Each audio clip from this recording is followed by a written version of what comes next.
Welcome back to the Sip and Swish podcast. Here with Nick Reed, Lucas McLean. I'm Jason Stoltz. We've got a few PBRs in front of us this lovely afternoon, and we are hyped to talk some NBA basketball. Football season's over. It's time for everyone to focus in on the association. It's snowing outside. It's a perfect day for some basketball, guys. Yeah, we are coming at you from the basketball mecca of America, known as Lake Placid, New York. So first quarter, where we review the best and worst from last week in the association, we refer to it as sipping or swishing. Let's get going, guys. Cavaliers, you are sipping. What in the world is going on in Cleveland? You went from being hands down the number one choice to make it to the finals. And now, hard to even say. Guys, where do you see Cleveland stacking up right now? What's going on? What's going on in Cleveland? Bizarre starting lineups. Who wants to start off? Nick, you want to take it away? You know, earlier this season, Basketball Reference said Cleveland might be the 7th seed. And I was like, absolutely not. Cleveland goes on to win 11 games. I'm like, okay, they're back up to the 3rd seed. This team just blew a 21-point lead to Orlando Magic. Scored 9 points in the 4th quarter. 5 of them were in garbage time. They're awful. They realized, oh my God, J.R. Smith and Tristan Thompson aren't tradable. I don't see how you just realize that. That shouldn't be something that just clicks in your head that we just signed 2, end of bench players to 25% of the cap, and now we can't trade them. That should have been a red flag beforehand, but they're LeBron's buddies, and at the time they had just won a championship, and everyone gets paid when you win a championship, for better or for worse. Either everyone gets traded or everyone gets paid, and right now everyone got paid. And LeBron's not even playing well at this point. He's playing terrible. They're only 5-5 in their last 10. Every single win is marginal by, I think the most was 6 points, but they're getting blown out. And even from a season-long macro perspective, they have almost no quality wins. They don't beat good teams. And when they do, it's so marginal. It's it goes down to the end, and it's just because LeBron can just do the last LeBron thing to win the game. And if you look at him, his body language on the court is so, I hate being here. I don't want to do this right now. What's worse, the old narrative that LeBron doesn't play D because he's just coasting, or now because he just doesn't want to be here anymore? I think that narrative was last year too. I don't think he tries because I don't think he cares. Yeah, I mean, they ran that lineup the other night of Jeff Green at the center, Kyle Korver at the power forward, LeBron at the small forward, IT and Derrick Rose. Friggin' Ty Lue wasn't even at the bench the second half of the last game. Why would you care? Why would you want to perform on this team? No idea. It seems like everyone in Cleveland wants the season to be over. They wish that the season was over yesterday, last week, and they'll do their best in the playoffs, of course. But yeah, Ty Lue kind of seems over it. Bron, over it. Kevin Love, definitely over it. How is he not fired? Wasn't it he just cursed out 2 executives? This whole team's over. It's done. Gotta move on, though. Parity in the league. So this is a really interesting point in the season right now. We have 4 losses separating the 3rd through 9th seeds in both conferences. So it's really, really tight between the 3rd and 9th seed. And then both in the East and the West, you have the top two teams that have really distinguished themselves as separate and above the rest of the pack. Lucas, what do you think? I mean, is this a demonstration that the NBA, wow, there's such great parity in the league, or is it still the NBA is super top heavy? It just so happens that right now the top is 4 teams. I don't know. I want to say this is a great time to watch the NBA because there's so many swish. Good. Yeah, I think it's a swish. There's so many good quality teams, and then it just leads to great watching of games. Every single game ends the wire. Denver OKC was a great game, but looking at the West, it's the top 9 seeds are all decent teams. I mean, the Clippers just traded Blake Griffin, and I don't know what they're doing with Lou Williams. I don't really get it, but OKC versus Portland would be a fun game to watch. Minnesota versus Denver would be a fun game to watch. Like I hated like a few years ago when it was just like, okay, I want to watch Golden State versus the Cavs. Now it's so much better. I would watch a Toronto Milwaukee game because that would be fun to me. That'd be a good game. I think it's great for the league. I'm excited that's finally gotten here because some of these teams were bottom of the barrel for a couple of years. I mean, the Bucks were building around Giannis. They were developing him. The Raptors have been, good, but they haven't been this good. Philly's finally in the playoffs. Philly's finally in the playoffs. Let's not jump the gun. They're started today. They're close. They're close. But I love it. I think it's a swish as well for the NBA. You guys kind of said it, man. It's really exciting that I can turn on almost any game and there's going to be a good team, if not two good teams playing in it. I do think that Golden State, despite this recent little slide, I think they've lost 3 of their last 4. It's the exact opposite of what's happening in Cleveland. Right. This is just, they're bored right now. It needs to hit the All-Star break. They'll be fine. Golden State, I'd put dollars to donuts, is still going to win the NBA championship this year. But yeah, Parity, it's great. They've had some bad games, though. I looked at, like, they got blown out twice in the last 4 games. Like, I feel like that should be some sort of red flag of maybe, like, not that we think they're too good, like, they're better than they actually are, but, like, they're not trying. A Wizards effect kind of thing? A Wizards effect, like, they think they're too good to actually play, but, like, I think NBA players are just, the results of habits, and if they start having bad defensive habits, bad let's keep playing habits, like, that's going to lead into the playoffs where if they're down by 12, is like, like, we'll win the next one. The Wizards killing it after John Wall's injury. They did lose last night to my Sixers. Shout out to the Sixers. But it was the second night of a back-to-back. I think it's a very forgivable loss. I believe they're 4-1, maybe 5-1 since Wall's injury. Bradley Beal, we've killed you on this podcast since day one. I need to show you respect right now. You look phenomenal. You're steering this ship better than John Wall was steering the ship. I think it would be hard to argue otherwise. Nick, you look eager to jump in. I've trash talked him a lot, but like we were saying, he's keeping me from doing a shot this week, so I'm loving the man. The team assisted on 70% of their field goals the other night. They're in the top. I think they're the number 2. Like Warriors are still number 1, but they're number 2 in their last 5-6 games without Wall. Everyone's passing the ball. Everyone's getting into it, but there is now drama between Gortat and John Wall. Isn't there drama with the whole team forever, the whole season? Every player has an issue with someone, and everyone has a player with another issue in the league. This whole team is so dramatic. It's about everything. I think it's John Wall, though. That's what I think, too. I mean, I was trying to look at the stats, like, without Wall, with Wall. Their offensive rating goes down 10 points when playing with Wall. So when Bradley Beal's the only person on the floor, they score 10 more points per 100 possessions. Their assist ratio right now without Wall is 71%. With Wall, it's only 59%. So they're getting way more assists without. They're moving the ball. They're moving the ball. More people are touching the ball. Players like Otto Porter, Kelly Oubre, Gortat, Beal are all better without Wall. How's that shoe deal, though? Right? So I was kind of thinking to pose a question. Is this like, are we going to see a Blake Griffin situation on the horizon with John Wall? Thinking.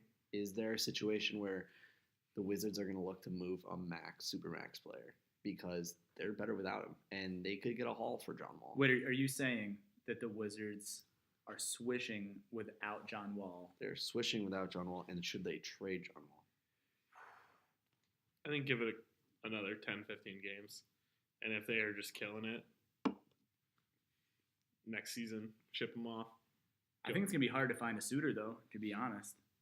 Just based on that Supermax. That Supermax will be hard, but there's some bottom feeding teams out there, There's some teams like trade him to the Nuggets. Nuggets get a John Wall.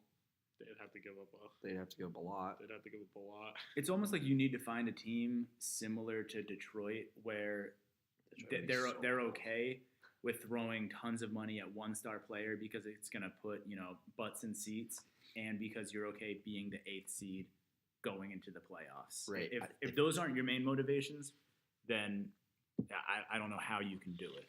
Yeah. Porzingis, the unicorn. You're sipping, buddy. You're sipping unicorn tears. You tore your left ACL, out 10 months. Lucas, why don't you start us off on this? Give me your initial reaction. I think the whole league is sipping, Fair. because every fan loves the whole unicorn label. He's a once-in-a-generational player. He can shoot the threes. He has 3 blocks a game. He's an absurd player. And if he goes down, and he's so lovable, everyone gets hurt by it. My dad loves Porzingis. He's a Celtics fan, and all he talks about is Porzingis. He's like, I turn on Knicks games now, all because of him. Now what? The Knicks have to tank. I don't know. Well, they're already tanking, I guess. They're not very good. But doesn't that speak, and obviously I don't want to necessarily speak ill of someone who just was injured. He's obviously a great player. But doesn't that speak to the fact that maybe the hype surrounding Porzingis is bigger than his game at this point? Only at this point. He has a ton of growth. I feel like that's like a New York effect, Yeah, though. I feel like if you brought anybody to New York, they're going to get overly hyped. And, I don't want to take anything away from Porzingis because I think he's a great player, but it's probably the same thing along the lines of Booker. He's on a bad team, but he's a generational player. If you threw him in New York, he would be. If you threw him in New York, he'd probably be they'd call him the next MJ, Yeah. So if he dropped 70 on the Celtics in a New York Knickerbocker jersey, and Knicks there jersey. would never. It would still Oh be my played goodness. every single day on ESPN, like the Ocho. the greatest game ever. But I'm sad to see Porzingis go. Hopefully he can come back. I know ACL injuries are bad, but they've come Especially a long. for someone of that height. So They've what come a happens long then, way. though? The other podcast we had, we were talking about the Achilles tear, and 30% of players never play again. He's gonna play again. It's an ACL, but there's a significant chance. I'm just guessing that he'll never be. His peak is now shrunken. He can't come back and do what he used to do. I don't think these kind of injuries, you're gonna shrink whatever player you're going to be. The thing with Porzingis though is he has an outside shot. He can move the ball. He's not Blake Griffin early. Right. So, but does that change his player role set? So now, since he has a 3-point shot, is he going to be stuck at the 3-point line? Is he going to turn to Ryan Anderson, but with the defensive sit in the paint? He also has. He's going to lose. He also has his age going for him in this whole thing. If he was 5-10 years older, I would be a lot more pessimistic. At this point, I think he's young enough that, I don't know, a bad recovery isn't a foregone conclusion. I think he could come back and be 95% of himself. That would be ideal for sure. He's the unicorn. We want to see him. I want to see him back. Quick honorable mention, Swish from the last week. We had 2 fantastic games and game winners. On this past Thursday night, the Thunder Nuggets game, Gary Harris, game-winning 3 for the Nuggets. And then Sunday, the Celtics Trailblazers, Al Horford had the game winner. Just, kind of both are buzzer-beating shots. Any takeaways? Anything? I don't know. I saw the Al Horford one live. That one was good. It was good. I didn't think it was going to go in. It looked so ugly when he faded away. I was like, this will never work. And then it just swished in. I was like, oh, that's the game. I wanted it to go into overtime. Yeah. The Gary Harris one was probably my favorite, though, because I just love that Jamal Murray, Gary Harris backcourt, and seeing them just tear it up is so much The best part was, it was Jokic goes, Westbrook fell asleep on defense. Yeah. He was thinking he was just going in the paint, so he wasn't going to leave, and Gary Harris snuck out to the 3 line, just whips the ball right to him, pops it right up. It was a beautiful thing. Westbrook just left him alone. The Trailblazers Celtics game, Al Horford drove in, kind of had that nice little fake the shimmy pop shake. back. Oh, it was beautiful. Damian Lillard wanted to win that game. They would just rebuttal. CJ McCollum and Lillard would just rebuttal on every single 3 made. It was so nice. It was nice because both of these games were quality matchups by teams that are fighting for playoff positioning, and they had great finishes. Yeah. There's a lot of implications.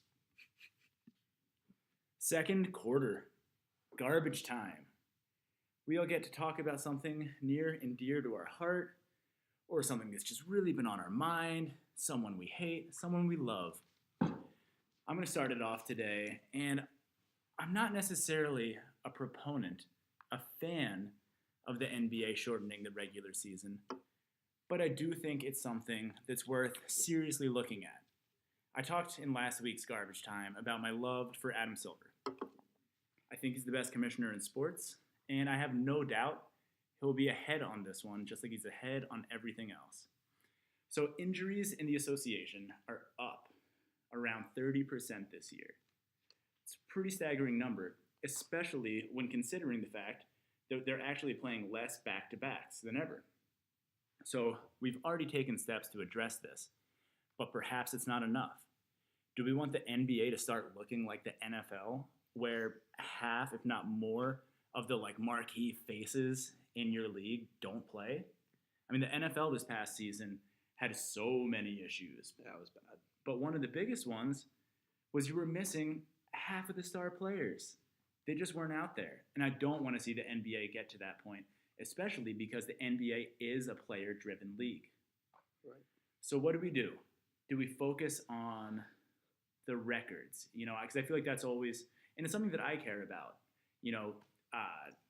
points per game over the course of a season, team wins over the course of a season. I mean, all these things that are really fun and can add meaning to the regular season, which is really important in the NBA, really important for the regular season to remain relevant. But maybe playing less games makes that already happen. You don't have to worry that all, the historical archived records aren't gonna match up with the current season. That being said, also, it's a different game today. Right. It's absolutely a different game.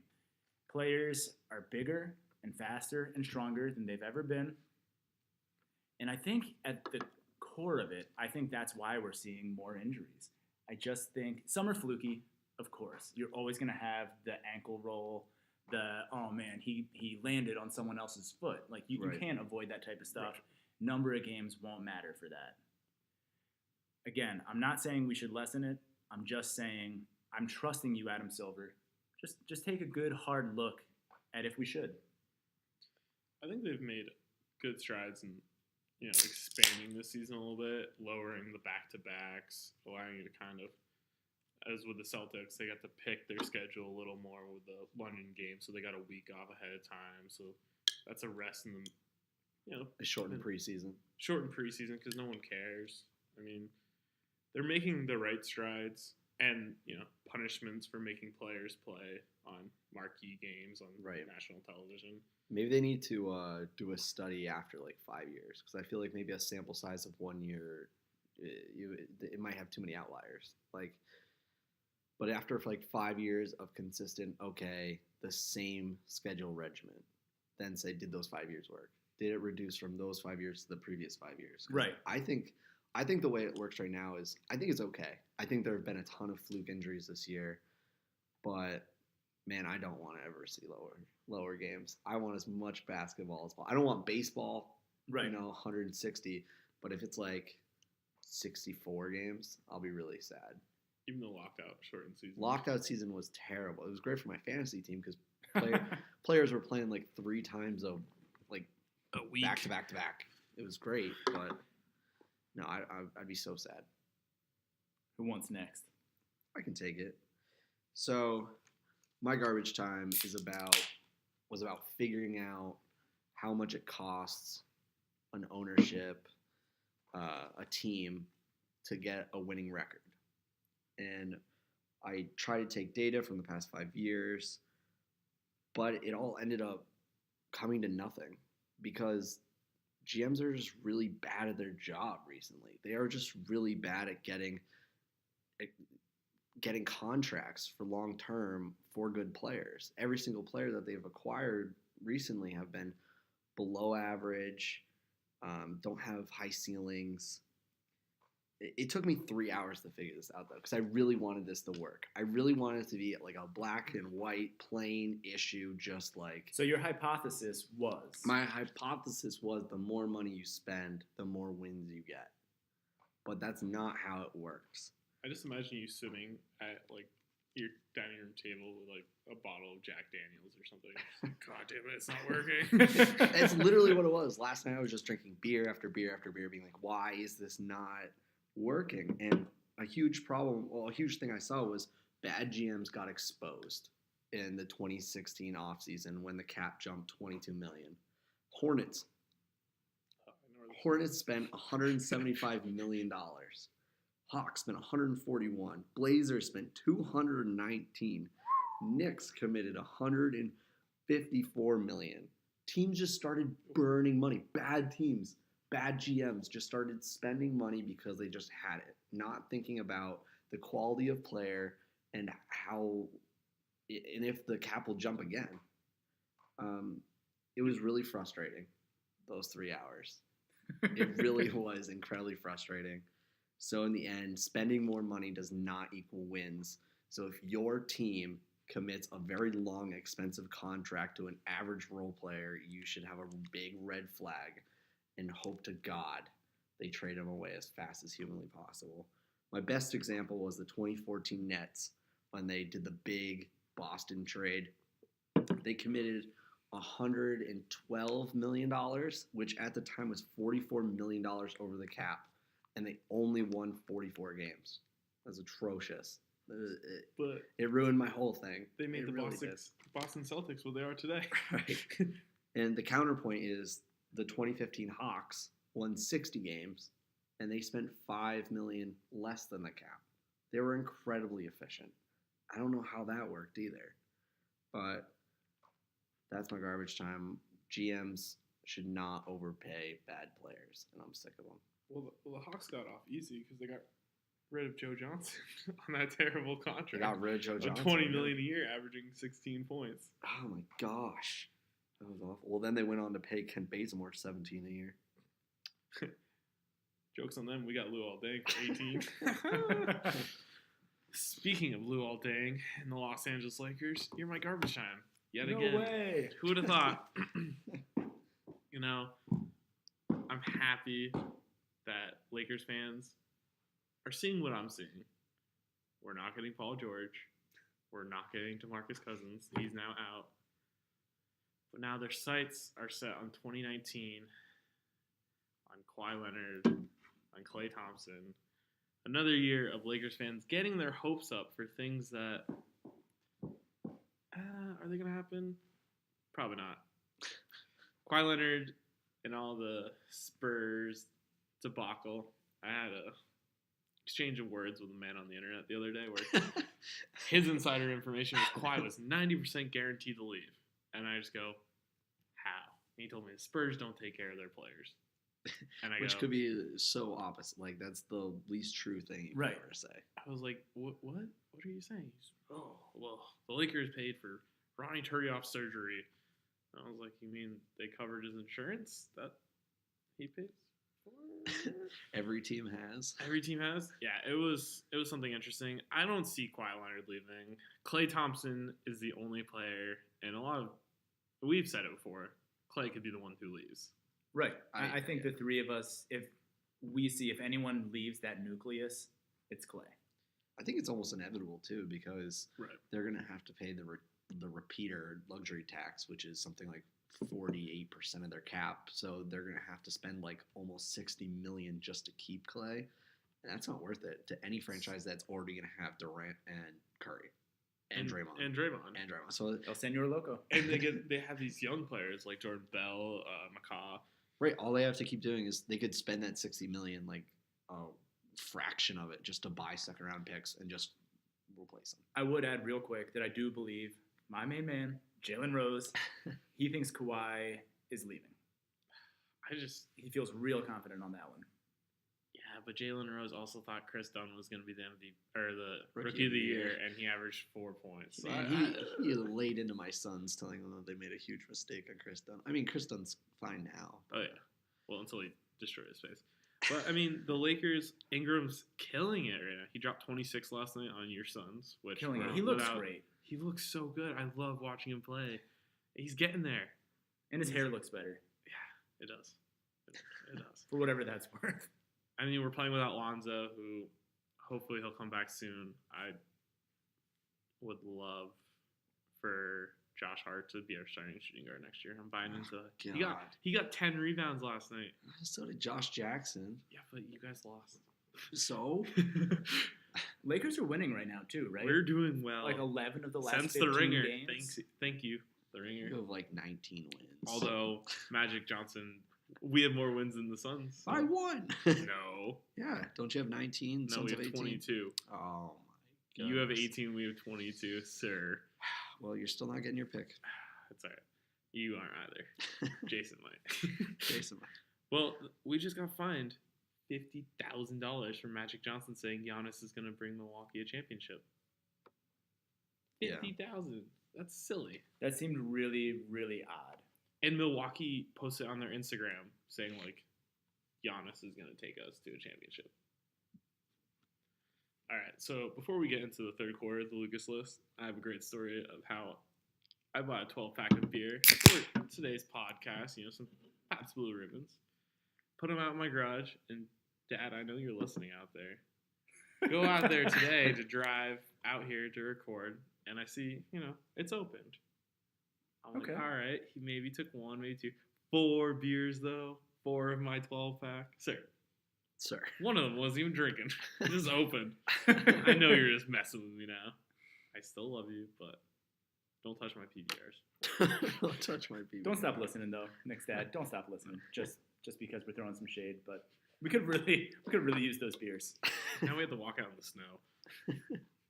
All right, well, Lucas, go into the Lucas list. Okay, so for the third quarter, it's the Lucas list, where I make a list of 5 or so it's a topical list. This Lucas list is the 5 most regrettable trade deadline deals of the past 5 years. This was kind of hard because huge players don't really get traded at the deadline, but a lot of mistakes do happen because teams make rash decisions. Looking at this list, it seems like your team makes a lot of rash decisions. They made 2 rash decisions in the past 2 years, and it was not great.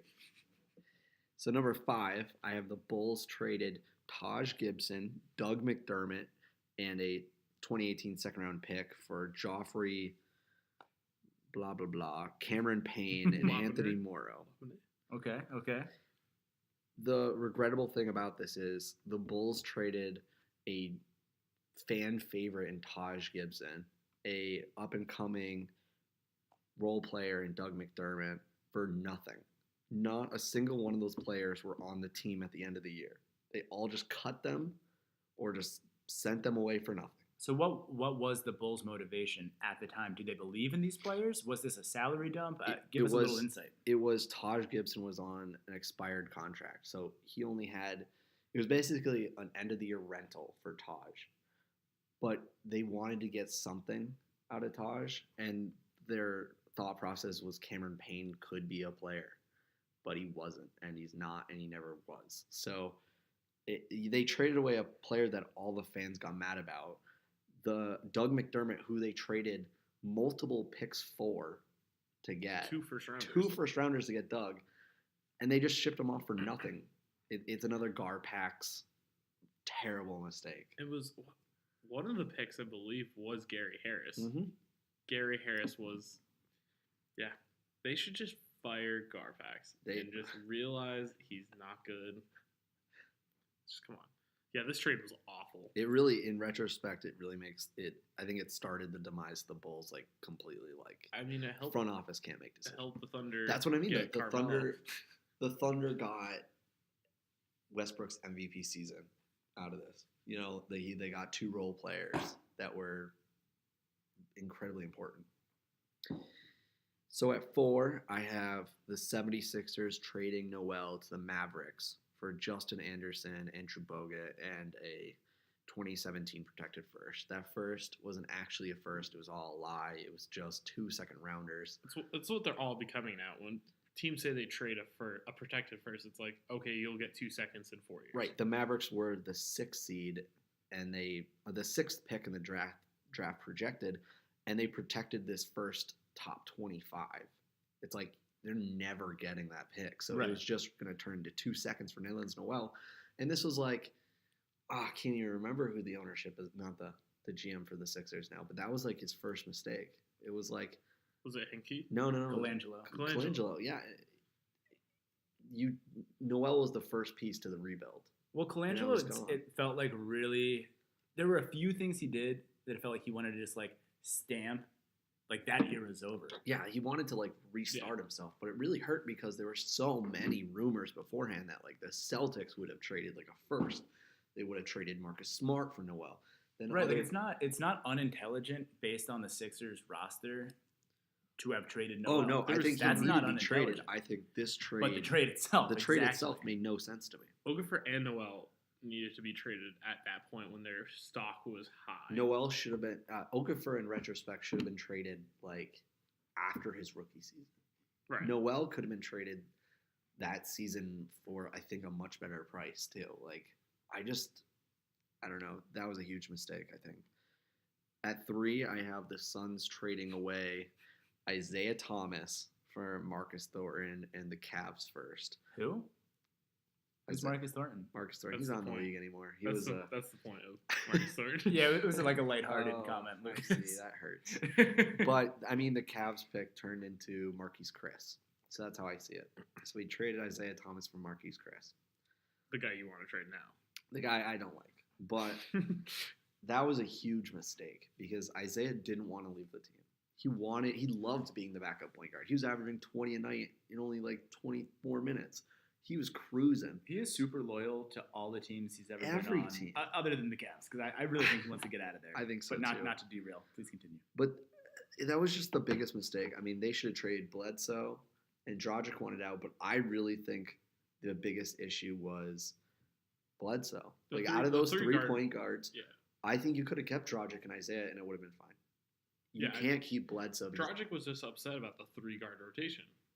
yeah, Like, he didn't want to be rotating. the small forward out there because that doesn't make any sense. But I don't know. That's a huge, huge mistake. But they needed to just basically restart from the 3-headed monster, and this was their way of doing so. At 2, I have the Magic trading away Tobias Harris for Brandon Jennings and Aaron Ilyasova. This was a terrible mistake because Tobias Harris is broken out now. He's breaking out. He was the second best player on Detroit. Now he's probably the best player on the Clippers. Dude, he's breaking out like a teenager working the fryer at McDonald's. Just breaking out. The worst part is all over. the Magic traded them for 2 expiring contracts, like Jennings and Ilyasova. I'm pretty sure they bought out Jennings. Like after that point, They're both bad they players. didn't play him. It was over. You just got rid of Tobias to get rid of him. I think they got rid of him just to justify starting Aaron Gordon at the 4. That was it because they were playing him at the 3 and out of position. Aaron Gordon needs to be a 4. Tobias was like, I'm a 4. So they traded away Tobias just to play Aaron Gordon more minutes. The Magic need to be stripped. Their front office, their owner needs to be stripped of the franchise, and they need to get someone in there who I wonder if the actually league cares. can force that. It's interesting you just said that because I was about to say if the league was ever going to contract, wouldn't the Magic kind of be the first team to go? Maybe the Bobcats. Well, you could definitely get rid of the Magic. Like if you said, okay, we want the Supersonics back. Oh my God, please. Bring I back the think- Supersonics. Move what? Memphis to the East. And then, So I was reading somewhere I don't know. Get It was another like- team in the league. the Timberwolves are the team that needs to move the most. Just off their schedule, they're so far away from the bottom, like the southwest of the U.S., that they should be Interesting. in the East to play more games, just closer. I remember the Mark Cuban wanted to move the Mavs to the East, and because at the time the Mavs were like overperforming, but they were still the 8th seed, and if they were in the East, they would have been the 3rd seed or something. Right, back when it was even more like the balance of power There was was even worse. Oh god, It was so just bad. the West Like, was so good, and the Yeah. East was just I think it was the Suns ended up being the 9th seed, and they would have been the 3rd seed in the East. It was so gross. So at 1, I have another Suns trade. Who The would've thought? Suns This isn't a traded. compliment, Suns. The Suns traded the Lakers pick asterisk because there's a lot behind it right now. The 2015 Lakers pick for Miles Plumlee, Tyler Ennis. This is to trade the Lakers pick, Miles Plumlee, Tyler Ennis for Brandon Knight. So, 2 Tyler. yeah, I don't know. I wrote that twice, but the issue here is the Lakers pick still hasn't converted yet. It still hasn't come into fruition. So right now, the Lakers pick, it's gonna happen this year. Yeah. No matter what. It's either going to Philly or it's going to Boston. Right, and right now it's what, the 10th pick?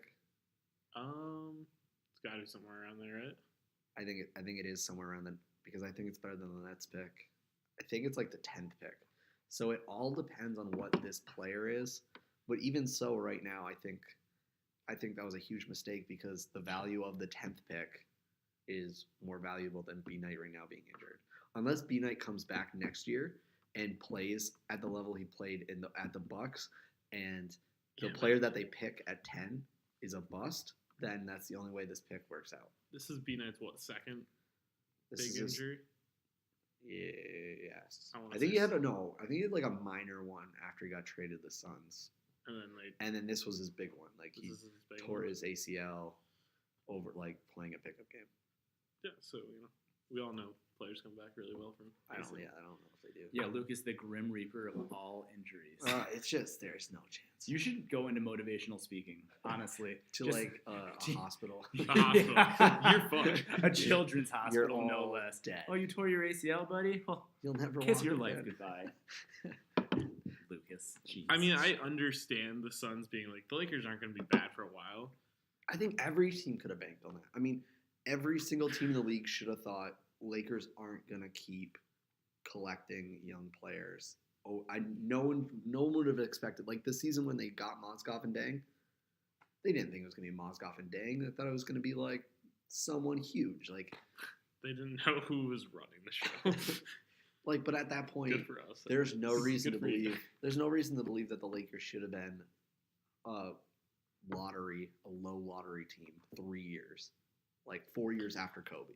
I didn't expect It that. shows the league is changing, though. It shows players aren't just going to go to the Lakers because they're a storied franchise. right, or I'm gonna- it's a major market. It's a major market, yet players are getting paid a lot more now. It Right. doesn't matter. Russell Westbrook is one of the main faces of the NBA. He's got endorsements. He does like modeling. He has shoes. They're expanding. He's the man, and it doesn't matter that he's in OKC. That's Yeah. not limiting him. No, it's whatsoever. over. That entire idea is over. That's why it really confused me when Paul George was so in love with LA, because I honestly thought that period of the NBA was over, and now I don't. Now Paul George isn't coming back because I don't think this he's had this half a ever year. exists though. Like, I mean, it used to exist. ESPN runs. Paul George love LA. Paul George is in Right, love. they definitely hype up And then it's like, media stories, but okay, same with LeBron. LeBron loves LA. He goes back to Cleveland. It's Right. They're running just to get some sort of like the clickbait. They're running clickbait. well, I think it got some merit when LeBron and Chris Bosh went to Miami right. because they were Dwayne Wade, Chris Bosh, and LeBron were all free agents, and they all decided to go to like a marquee place. You know what I mean? So that helped them years ago. But was that really? I don't even know if that had anything to do with Miami being specifically Miami. I think it just worked on the cap. I think it worked on the cap. It was Pat Riley. It was a lot. It was the confluence There's of a a lot of coach. different factors. But I really, really don't think it had anything to do. I think or it probably I think helped the minimally- media. I think it helped the media story though. Like the media definitely spun. Like ESPN would have spun it like, oh, they're in Miami, and then you see Chris Bosh at parties, and now NBA players want to be in Miami. They want to go to New York, but that's not true. And players never want to go to New York. Will New York- Smith was super hyped. His song Miami got more plays that year than it had in the last decade, probably. Welcome to Miami.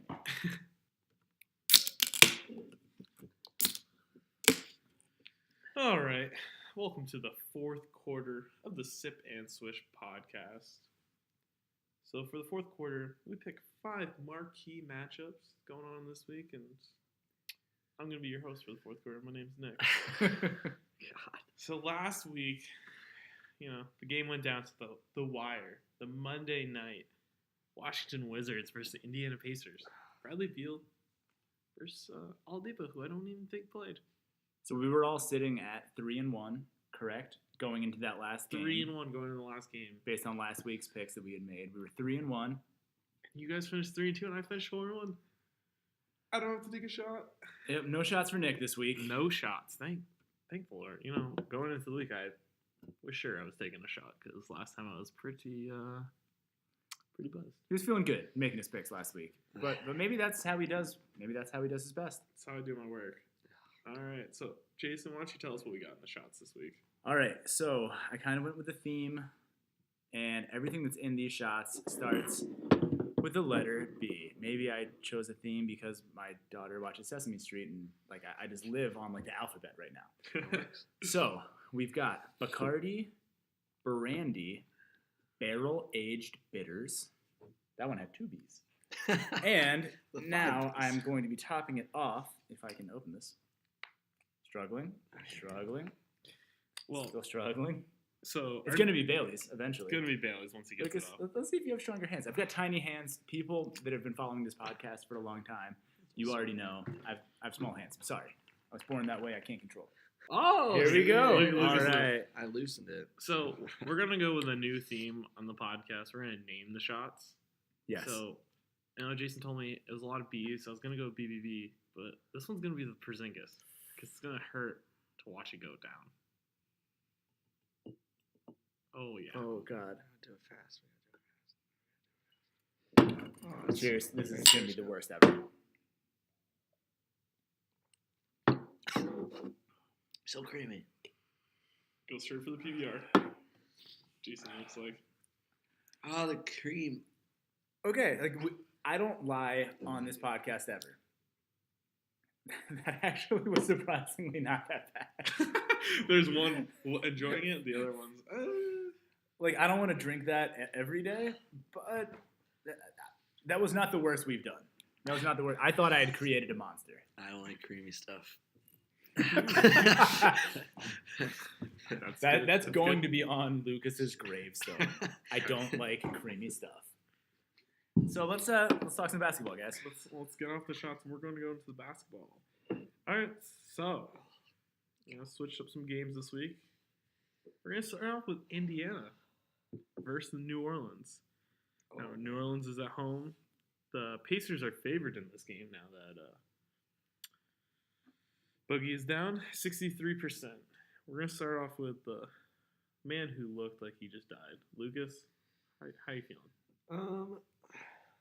I'm feeling better now, obviously, because I had some beer.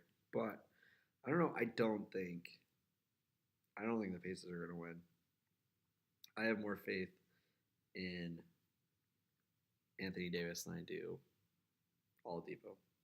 I'm going to go with the Pelicans because actually Miricic's been playing really well since coming back. He's 16-8 was his first game with 4 steals and a block. He might be a perfect complementary piece to Anthony Davis. Will he be playing? Yeah, Miricic will be playing. I'm taking the Pelicans as well. Absolutely. Anthony Davis will be the best player on that court. Yep. And he's at home. No, I'm going to switch it up. I'm going to put my faith in the Pacers and Oladipo and really just hope that Anthony Davis has a cold that day and doesn't have to play. Which, not going to happen for me, but it's all right. It's all right. Now, the next game... Nick is picking sober. This does not go well for Nick. Oh, yeah. Nope, I need to get drunk. The next game is a matchup from last week. It's the Oklahoma City Thunder versus the Los Angeles Lakers. This will be on TV. This will be on TV because the Lakers stuff. We're good. The Thunder are favored 62%. The Lakers won it in Oklahoma last week. Barely squeaking it out. On Sunday, right? It was Sunday? Sunday. It was right before the Super Bowl. Yep, it was my depression before my Eagles won. Had to balance out. Oh, that counted so much more. I got over the Thunder loss pretty quickly. Did you say who BPI was taking? Yes, it's taking the Thunder 63%. Well, I also will be taking the Thunder because this will be the revenge of Russ. And why not? Let's do it. Yeah, I think OKC is gonna win. I mean, they just blew out Golden State. Yeah, but we're better than Golden State. Let's be honest here. I don't know. The Lakers give up 110 points a game. And we score 111 No, you don't. That is absolutely untrue. in the games But- we win. Lakers are 7-3 in the last 10. I don't know. They're a bad team. They're bound to snap. They're bound to We're snap. never bound to snow. Nah, it's gonna be okay. We got Josh Hart, the new Kobe Bryant. Oh my God, he's so bad. I don't know though. Honestly, I am kind of. He's hopping on the train. I'm a little up on the Lakers right now. I really am. Are you switching your pick? No, no. no, that's crazy talk. I just mean generally speaking. I think the Lakers have actually are starting to play like a real team. They beat the Nets. They beat OKC. They beat Phoenix. We're doing well for ourselves. Now we're gonna go to another game. This team just traded their best player to the other team they're playing. It's the Los Angeles Clippers versus the Detroit Pistons in Detroit. Oh. Pistons are only favored 52%. Yeah, but it shouldn't be that. It should be way more than that. It's honestly not even fair. I mean, the Pistons have beat Cleveland. They beat Miami. They just blew out Cleveland is like not Cleveland. the- Cleveland's like the new Kings of the Magic. They just don't count. No. They're Detroit- cellar dwellers that are somehow hanging out as the third If seed. they're the cellar dwellers with LeBron James on They're there. 4-0 with Blake Griffin. So this is the match. This is the instant Who like wins? payback. I'm gonna murder the team that just traded me for no reason. Jerry West is gonna die tonight. I could see like Blake Griffin having like 45 points. So you're taking Pistons. Yeah, I'm taking Pistons. I'm taking the clip. I'm taking the clip, man. Goodness. I think, yeah, I mean, 4-0 since the trade for the Pistons is fool's gold. They're a better team, It's- obviously. They're a better team with Blake. It's the honeymoon phase. But yeah, all good things come to an end. Never. Except for like my marriage and my love for my children. I know everyone's listening. Love And you the Sip and guys. Switch podcast. And the sip and switch. And the sip and swoosh. Yeah, no, I'm going with Jason on the Clippers pick. Whoa. They just signed Lou. Oh. I thought I was standing alone. No, when I picked this game, I was like Clippers. Lou's Right. Lou's going up against Ish Smith. It's like the battle of the small guard, and Lou's better by a lot. We'll see though. It's good. It's a good matchup. Now, this game, hopefully Devin Booker plays. I don't know if it will. God, I really hope he does because I had 2 Phoenix games when I first picked these games, but then Oh, he should play that. He's definitely not playing against San Antonio. no. But this game is gonna be Denver versus Phoenix. This is always such a good game when In Booker Phoenix? plays. In Phoenix. It's Phoenix. always Jamal Murray and Gary Harris just talking smack to Booker, and then Booker drops 40 almost every time. I picked this game because young teams. Nuggets are favored 60%, but They're favored 60%, but Bender and Josh Jackson are killing it in the last 2 weeks. except for Bender last night, let's just Bender- we'll gloss that over. Lucas Bender is not going played to check up the stats. Yeah, I didn't think he played that bad. I feel like I have the least rooting interest out of all three of us in this. I'll start it off. I'm going to take Denver. I've picked the Suns a few times this season. and How's that worked out? It's like looking up, dude. It's like looking up at the sun without glasses, with no solar eclipse things. They burnt me. They burnt me. No, I'm going to go Denver as well, just because they're a much better team. They're a better team. They're a better team, but I never count Devin Booker fully out.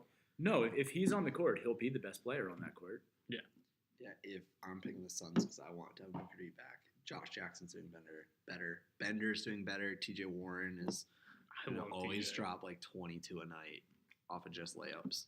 TJ Warren's going to get paid by some team that's like, No, he's on the Suns for the next 4 years. Yeah, but I making mean- $12 million a year. We stole TJ Warren. He would be the perfect trade chip right now. he would.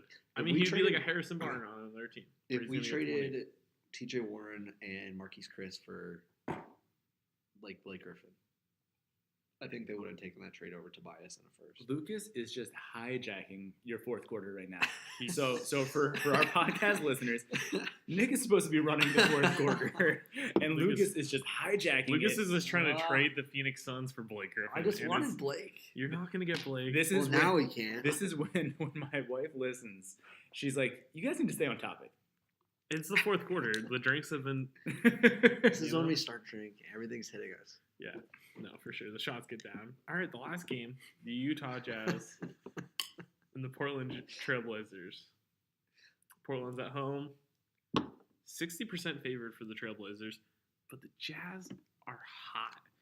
They're winning games by like 17 plus points. Muy caliente. Six in a row, I believe. Last I checked. Is Donovan Mitchell the rookie of the year over Ben Simmons? That's a really good question, though. I think it might. He's averaging 20 and 3 now. I know my answer, but I also have like a lot of really hardcore Philly fans like in my inner circle. So I'm just gonna abstain from answering the question. I think it's hard this year. I think this is one of the years where Has Simmons really teetered off though? No. he's done really well. And the other night he got a triple double at like a little past halftime. They did just drop a stat during the Sixers-Wizards game last night. It was something close to, this might be a little wrong. It was something close to Ben Simmons has made less than 20 shots this entire year from outside of 17 He can't feet. shoot. He can't shoot. That's unheard of. How, like, for his position. I wonder who keeps saying that Ben Simmons can't shoot. Everyone knows he can't shoot. Yeah, but no one's he doesn't even try. It's not like he's taking a three He once in a needs. while. I don't know. I like the fact that he doesn't try, to be honest. Maybe he knows his role. He knows what he. We're getting distracted. Now again. who's hijacking the conversation? Haha. We're getting Philly distracted. Sports. Only Philly sports. I'm going against the PPI, BBI, BPI. BB BB. BBB. I'm going Utah because they're really hot. I think Donovan Mitchell will. I don't know. Could drop another 35. CJ McCollum has been a bad man lately. I'm going Portland. See, I hate picking last because I have to side with one of you. You want to side with the winningest podcaster, myself, or with the losingest? I am going to Lucas. go Trailblazers because I think this Ah, little streak. they just got killed by 25 to Toronto.